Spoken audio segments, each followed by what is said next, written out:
Oke, salam baik art. Oke, kali ini saya bersama dengan Pak Dian Dilato, Safety Officer dari FIM Asia. Mau tanya-tanya nih mengenai balap seri kemarin sirkuit mana Pak? Aragon. Aragon. Di MotoGP. Aragon MotoGP. Pengen tahu kenapa nih?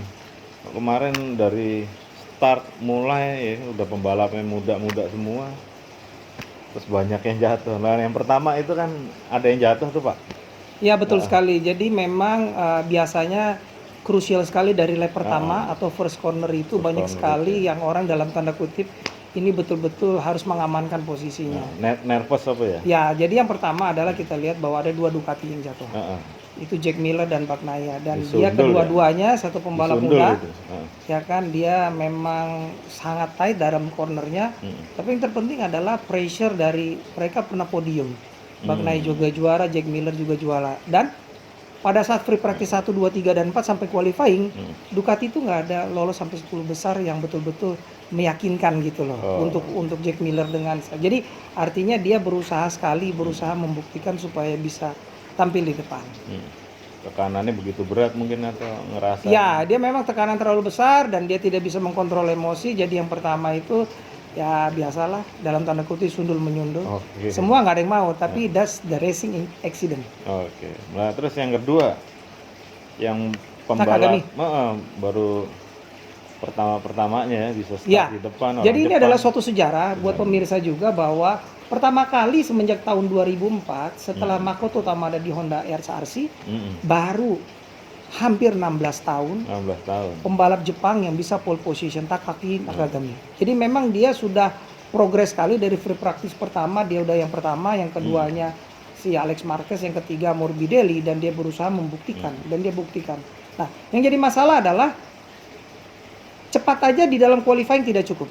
Ini adalah mentality. Dia berusaha dalam tanda kutip startnya bagus, first corner bagus, second corner bagus, tapi dia berusaha ketakutan sehingga dia jatuh itu bukan karena low side, tapi dia sebelum masuk corner karena kekencangan dia sentuh sedikit tuh rem, akhirnya hilang. Jadi di sini kita ngelihat bahwa roda belakangnya sempat karena dia rem. Nah, tapi artinya bahwa kita melihat bahwa cepat saja tidak cukup, motor bagus saja tidak cukup. Tapi yang paling terpenting adalah mentality. Ada yang bilang you can perform under pressure. Anda bisa berperforma bagus kalau ada tekanan. Tapi kadang-kadang tekanan itu menjadi bumerang juga. Bumerang akan bisa berbalik, jadi akhirnya dia nervous dan ya itulah perlu jam terbang. Atau harusnya nggak usah kesusu istilahnya. Santai dulu. Balap itu nggak begitu mas. Jadi balap ini saya juga balap lama ya kan. Jadi balap itu nggak ada cara main aman. Cara main aman itu adalah full throttle. Ya artinya dia tetap bisa mengkontrol. Jadi nggak ada istilahnya main aman dulu, nggak ada. Itu bukan pembalap. Sempat lihat, wah kayaknya Alex Marquez bisa meneruskan sampai finish nih. Akhirnya jatuh juga. Soalnya awalnya kan dia kalem-kalem di belakang. Akhirnya nyodok-nyodok ke posisi depan. Iya, jadi juga. Kalau kita lihat Alex Marquez grafiknya itu awal-awal sampai dipertanyakan bahwa dia dari sampai 8 series itu nggak pernah tembus sampai 10 besar. Tapi jangan lupa 2 seri terakhir, apalagi Aragon sebelumnya dia merangsek. Ya kan bisa sampai podium, dan sebelumnya juga podium dan kedua.